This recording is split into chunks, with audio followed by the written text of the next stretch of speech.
Well, Pastor John Hagee is a New York Times best-selling author, and he's the founder and chairman of Christians United for Israel. He's also the senior pastor of Cornerstone Church in San Antonio. And he's joining us live from Texas for more. Thanks for joining us, Pastor Hagee. Really appreciate you being with us here on Faith Nation. We're delighted to be with you today. Pastor Hagee, what is the significance of what President Trump is doing as it relates to Jerusalem? What President Trump is doing is one of the most courageous political things that's been done in Washington in a long time. Many presidents have promised to move the embassy and declare Jerusalem as the eternal capital, but they have promised without performing. President Trump, when I spoke to him in the White House about this several weeks ago, he said this very emphatically. He said, "Other presidents have failed you, but I will not disappoint the Christian community in this issue. I will stand with Israel, and we will, at some point in time, move the embassy." Well, you just led me into my next question. I was curious about some of your interactions with the president on this. Can you tell us a little bit? I know you've visited him at times at the White House. What has that been like? And it seems like he, for sure, is committed to Israel. When you meet when you meet the president, he's very cordial. He's very warm. He's very engaging. We were there for about 2 hours in an evening meal together, and we spoke about the geopolitical crisis of the Middle East. We spoke about what his thoughts were about moving the embassy. And I talked to him about the significance of moving the embassy in the Jubilee year, because I told him that God measures everything in modules of 50 years. And I said, this is a principle that's carried out in Leviticus, the 25th chapter.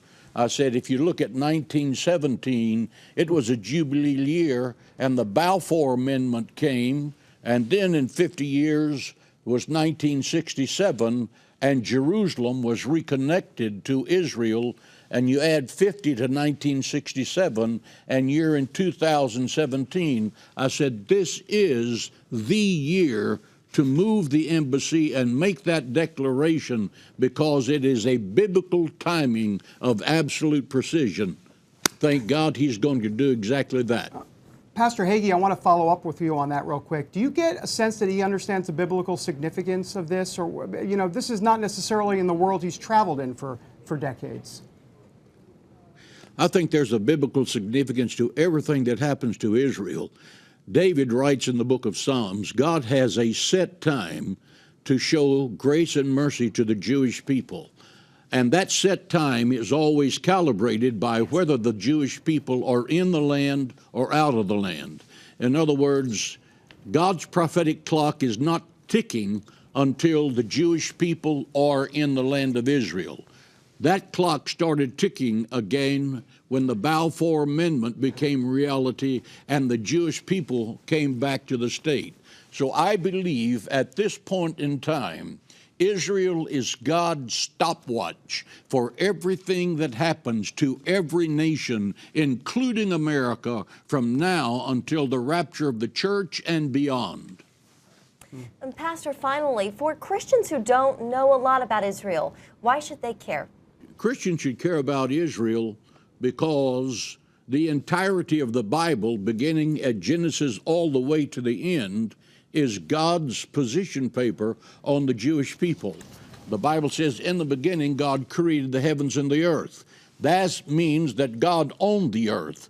As the owner of the earth, after Adam and Eve failed in the garden and Noah's generation failed, God found a man by the name of Abraham, and he made a covenant with him, Abraham, Isaac, and Jacob, recorded in the book of Genesis, that he was going to give them a strip of real estate in the Middle East, and that piece of real estate would be theirs forever.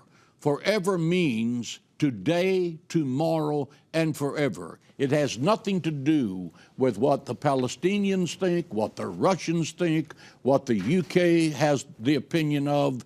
It belongs to the Jewish people. And Israel is the gateway to God's blessing in the Bible. Genesis 12, I will bless those who bless you.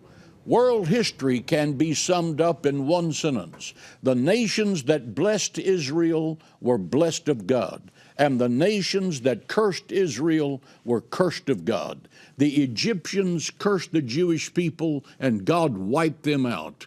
He drowned their army in the Red Sea. He sent plagues to destroy their wealth. Where are the Babylonians? They're gone. Where are the Persians? They're gone. Where is the Roman Empire? It's gone. Where is the former Great Britain? It's now reduced to one island. Where are the lunatic Nazis who followed Adolf Hitler? They have been wiped off the face of the earth. Where is Israel? It is alive, it's prospering, it's growing, it is still the apple of God's eye. The Bible says that God's eyes are on the city of Jerusalem every day and constantly. So God's timepiece, Israel, is clicking right on schedule. Well, Pastor John Hagee, I hope you can hear this because that's a drop the mic moment. We do appreciate that. Thank you so much for being, I can't tell you how much of a pleasure it is to talk to you today. Thank you. Thank you. Well, God bless you. It's been a pleasure to be with you. All right. Thanks. Pastor John Hagee taking us to church. Wow. Preach. He literally dropped the mic. He did.